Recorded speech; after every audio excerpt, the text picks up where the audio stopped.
Hey everybody, my name is Sister Julie, and I'm a sister of St. Joseph, and I'm originally from Philadelphia. I currently live in Los Angeles in California, and I am here to chat with you about my a little bit of a spiritual autobiography, but I feel like I could go on and on about my spiritual life, like as a kid with my growing up and my family, and so I'm not going to do that, but I'm going to talk about givens and I'm going to talk about gifts. So just a couple frames here. So my givens for my life, the what I was given as a person when I was born. I was born white. I was born in a two-parent family in a section of Philadelphia called Northeast Philly, called Mayfair. My parents were not college educated. My dad was a Philly cop, and my mom was a stay-at-home mom for most of my life.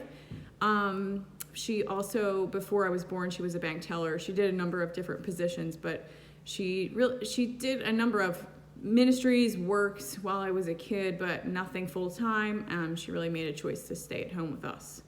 So those are some givens. Regarding my abilities, I was average. I would say I was an average student. I have an average build. I was an average athlete. I was pretty average. I have two younger sisters, so I'm the oldest of three. And I grew up in this little area of Philadelphia that was like mostly Philly cops and firefighters, blue collar workers, people that lived and worked in the city of Philadelphia, but it was a pretty white, blue collar, working class area, one car family. That was our deal. We lived in a twin house, and I went to the Catholic school that was right across the street at St. Matt's Parish in Northeast Philly. My cousins, who from my mom's side, lived 2 blocks away and that was great. There were 4 of them, and we were really close. I was also really close to my grandparents and my mom's side of the family, my dad's side of the family. We grew up in a way that was really close to our family. So family was big for me.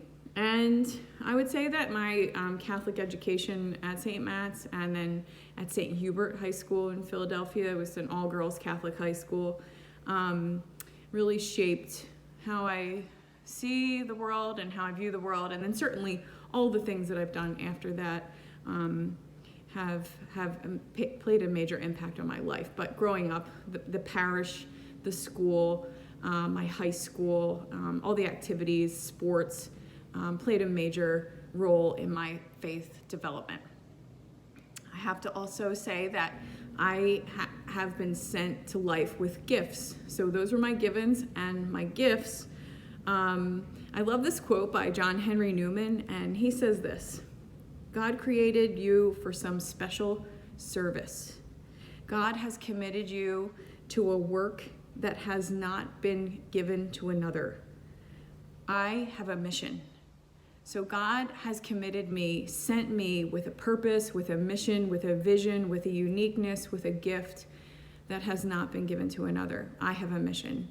And the purpose of life, I think, is to keep looking at and seeing how the gifts that I was actually sent to life with are really still in play. They're really my strengths. They're kind of like being right-handed. And I am a right-handed person, and my strength is there. So the gifts I've been sent to life with, I try to keep on strengthening as I continue to grow and learn that I have other gifts. But I find that the gifts that I have, usually I can see and trace back to like from the very beginning. So I want to tell you a couple stories, and I really just want to say they're fun. So I love spirituality. So I really think that like our spirituality is all encompassing, and it's alive, and it's who we are in our experiences with God and in our experiences with love. And it's about God, like a human person fully alive. So God becomes manifest in me when I'm fully alive. And I think God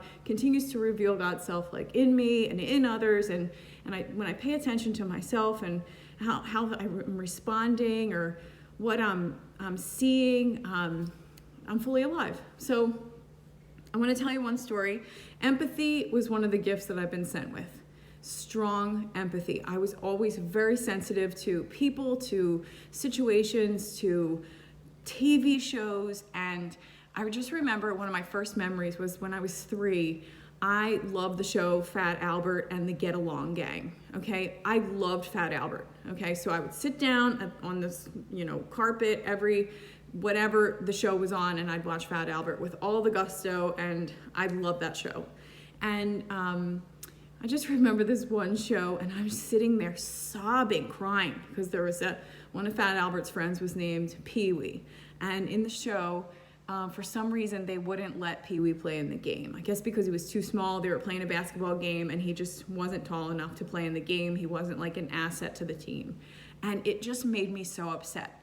And I find that my empathy just burns in me. I feel things so deeply, and I always have. And so that kind of like exclusion or that having to like sit out, or for whatever reason this little boy wasn't included, it just killed me. So my mom was like, "What is the matter?" And I was like, "They won't let Pee-wee play in the game."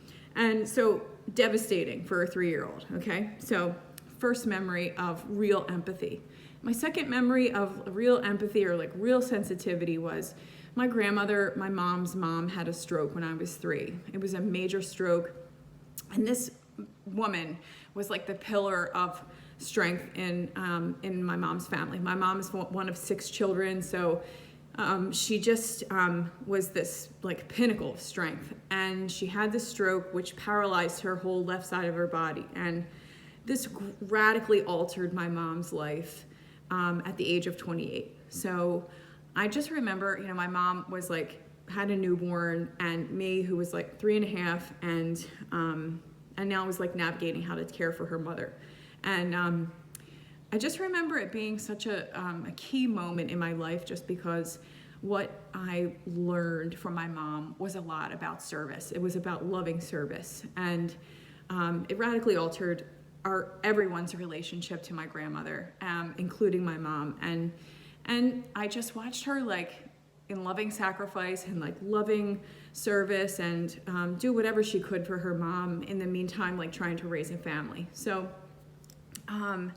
that was empathy. And I have continued to notice how empathy really plays a huge part in all the decisions I make throughout my life.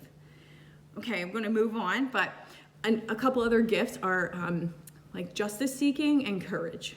And I would also include like passion in here, super passionate. And I've always been super passionate about everything. And so, but especially about justice issues. So I went to my first protest when I was 9, and I actually started the protest. So I must have like been at a friend's house, and they had this like really cool TV, and they had all the cable stations, and we just didn't have that when I was a kid. So I was really excited to be at her house, and somewhere on like National Geographic, I learned that dolphins were being killed in the tuna nets when they were fishing for tuna. And so I was crazy about that, and I just like could not get that out of my mind. So on my roller skates, we created like signs, and we had a petition, and we went around the neighborhood, and we got the petition signed. We got all these names, and we sent that petition to Washington, D.C. And at the time, George Bush was the president. And a couple months later, we got something back in the mail, and it was just about like how they were trying to really remedy the unsafe killing of dolphins in the tuna nets. And I just remember going around with my signs around the neighborhood: "Stop the killing of dolphins! Stop the killing of dolphins!" And it was just like such a moment for me about activism, about passion, about courage. I really didn't care what anybody else thought. I just was like, this is wrong. Somebody's got to say something about it, and it's going to be me. And I think that has always played out in my life as a person, that like courageous speaking out, that passion, the justice seeking, it's always been a part of me, and continued to be throughout high school, and certainly throughout college and post-college. So I'll get to that in another video, but I think I have to go into honesty and sincerity would be next. So I've always been a pretty honest person. I've always been able to like look at life with a certain depth and recognize my own like limitations or struggle and like own them. And somebody actually told me years ago, months ago, it's always been an ongoing thing that I'm like refreshingly honest. And because I just like say it, just say what it is. And I think sincerity, just like you have to just speak your truth without blame or judgment. And do that in a way that's like with humility and with reality. And when I was 15, my grandfather died. He, the partner of the grandmother that had the stroke, he died of lung cancer. And this was like the first like major death in our family. And I was a sophomore in high school. And we were planning his funeral, and I just remember, I wasn't really like a part of that, but I remember saying like, who's gonna do the eulogy for the funeral? And nobody was gonna do it. And then they were gonna have the priest do it. And I'm like, well, the priest doesn't even know him. And I was like, I'll do it. Now, this was like before the time of like women doing the eulogies, and certainly high school aged young women doing a eulogy at a funeral. And I mean, this was like back in the day when like young girls weren't even allowed to be altar servers. So that was just a new thing. So the priest was like adamant about my not doing this. And I was like, I don't care. And I was like, there's no way that I'm going to let this person speak about my grandfather when he didn't even know him. So I got up and did the eulogy. And I think just being willing to share some pieces about my grandfather's life that was not perfect, and like about my relationship with him that wasn't perfect, and his life and his death really altered the way that I moved forward in my high school career. I worked harder. I just had a clearer vision and purpose and a deeper sincerity about what I was doing for life. And that summer, after he died in June, on June 2nd, and after that, I went and I stayed with my grandmother for a good portion of the summer because she, was limited in her capacity. And I spent a lot of time with her, and I felt really called to do that with like a great sense of honesty and sincerity, like to go be there, to help her prepare meals, to just be a company for her while she was also like grieving the loss of my grandfather. And it was one of the most meaningful things I think I ever did. And so talk about like honesty and sincerity and choice. And I think that was a key one. And I felt like, again, his death and his life radically altered how I moved forward into my junior year of high school, into my senior year of high school and beyond. I loved high school, okay? So grade school, not so much. I just didn't, it was too small for me. So high school, when I got to high school, I just loved it. I loved being in this like girl power environment, and I made tons of friends. I was friends with everybody, and I was friends with the staff and the teachers and students and the women that worked in the cafeteria, like everybody. I just loved everybody. I love people. So what I really loved about high school was my friend groups and my swim team. So I was a swimmer, and like I said, I was an average swimmer. I wasn't, anything special, but I just loved swimming, and I loved just being a part of that swim team. I loved the people that were on the swim team, and I loved it. It was my favorite thing. So every year I would get the Spirit Award. Obviously I wasn't like good enough to be like a captain, so I didn't care about that. But I was always like leading the cheers and like amping everybody up. And I think like spirit and enthusiasm, passion, courage, justice seeking, sincerity and honesty, empathy. They're all the gifts that I've been sent to life with, okay? But passion, spirit, enthusiasm. Oh my gosh. Overflowing with all three of those gifts, okay? And especially about the swim team. So I get the Spirit Award every year. And after I graduated from high school, I really wanted to go on to college for swimming, and that just like didn't matriculate. So I, you know, I was just gonna let it go. And the coaches that I had when I was on the swim team, I just really loved and I appreciated so much. And I was really sad to leave high school, and they asked me to come back and help coach. So in the midst of like college, and I was a 3-sport athlete in college, but I was also a swim coach. I also worked part-time. I also was a double major. I also, you know, I had like a million things going on. So, but I loved coaching swimming and still being a part of this team. So I get to, you know, the end of my first year, like coaching, the end of the season, and they said, you know, Jewel, we would love to have you present the Spirit Award. And I was like, oh, cool, that's nice. You know, I didn't think really anything of it. And then they were like, because we named it after you. And I was like, what? And then they were like, yeah, we named it the Julie Furch Spirit Award because you deserve that. And I was like, oh my gosh, like this doesn't happen to people until they're dead. I mean, that was amazing.